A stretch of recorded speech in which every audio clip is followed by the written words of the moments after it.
വർഷത്തെ പ്രവർത്തന പാരമ്പര്യവുമായി Pazhayannur Kallepadam college of technology private ITI civil draftsman, electronics, mechanic, electrician, fitter, mechanic motor vehicle തുടങ്ങിയ ട്രെയിനിങ്ങുകളിലേക്കും അഡ്മിഷൻ ആരംഭിച്ചിരിക്കുന്നു.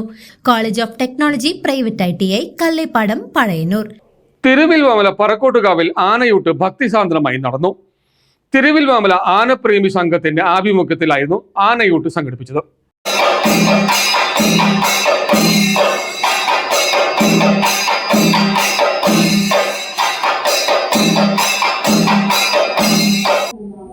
തിരുവല്ലോമല പറക്കോട്ടുകാവ് ഭഗവതി ക്ഷേത്രത്തിൽ 8ാമത് ആനയൂട്ടാണ് വിപുലമായ ചടങ്ങുകളോടെ നടന്നത്. തിരുവല്ലോമല ആനപ്രേമി കൂട്ടായ്മയുടെ ആഭിമുഖ്യത്തിൽ സംഘടിപ്പിച്ച ചടങ്ങിൽ 100 കണക്കിന് ഭക്തജനങ്ങളാണ് പങ്കെടുത്തത്. 2017 ആരംഭിച്ച ആനയൂട്ട് കോവിഡ് കാലഘട്ടത്തിലും പ്രളയ സാഹചര്യങ്ങളിലും മാത്രമാണ് മുടങ്ങിപ്പോയത്. പിന്നീട് പ്രതിസന്ധികളെല്ലാം തരണം ചെയ്ത് കൃത്യമായി തുടർന്നു പോരുന്നു. ആനയൂട്ടിനോടനുബന്ധിച്ച് ക്ഷേത്രത്തിൽ ക്ഷേത്രം മേൽശാന്തി സുഭാഷിന്റെ നേതൃത്വത്തിൽ അഷ്ടദ്രവ്യ മഹാഗണപതി ഹോമവും പ്രത്യക്ഷ ഗണപതി പൂജയും നടന്നു.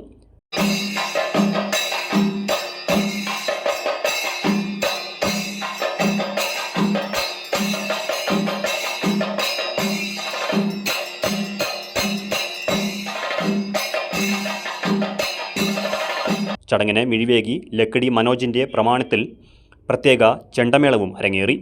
ആനപ്രേമി കൂട്ടായ്മ ഭാരവാഹികളായ രാമു മലവട്ടം, വിനോദ് തറയിൽ, അനൂപ് പാറത്തൊടി, വിനോദ് വാര്യർ, ബാലു, തിരുവല്ലോമല ശങ്കർ, അഭിലാഷ്, JP കണ്ണൻ, മണികണ്ഠൻ, തിരുവല്ലോമല വൈശാഖ്, മാധവൻകുട്ടി, ഉണ്ണി മണികണ്ഠൻ തുടങ്ങിയവർ ചടങ്ങുകൾക്ക് നേതൃത്വം നൽകി.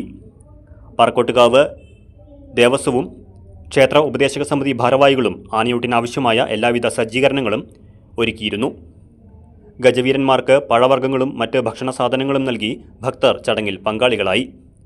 ആനയൂട്ടിനെത്തിയ ഭക്തർക്കായി ക്ഷേത്രം ഉപദേശക സമിതി ഔഷധക്കഞ്ഞിയും വിതരണം ചെയ്തിരുന്നു. എല്ലാവർക്കും നമസ്കാരം. 2017 മുതൽ തിരുവില്ലാമലയിലെ ആനപ്രേമി കൂട്ടായ്മ പറക്കോട്ടുകാവിൽ വെച്ച് നടത്തുന്ന ആനയൂട്ടാണ്. 10 വർഷത്തിൽ 2 വർഷം പ്രളയവും കോവിഡും കാരണം മുടങ്ങിയിട്ട് ബാക്കി എല്ലാ വർഷവും ഞങ്ങളാലാവുന്ന രീതിയിൽ വളരെ ഭംഗിയായി പറക്കോട്ടുകാവ് സന്നിധി ഈ ചടങ്ങ് നടത്തി വരുന്നുണ്ട്. ഈ വർഷവും ജനങ്ങളുടെയും ഭക്തരുടെയും സഹകരണത്തോടെ ഭംഗിയായി നടത്താൻ സാധിച്ചു. CCV news, Thiruvilwamala.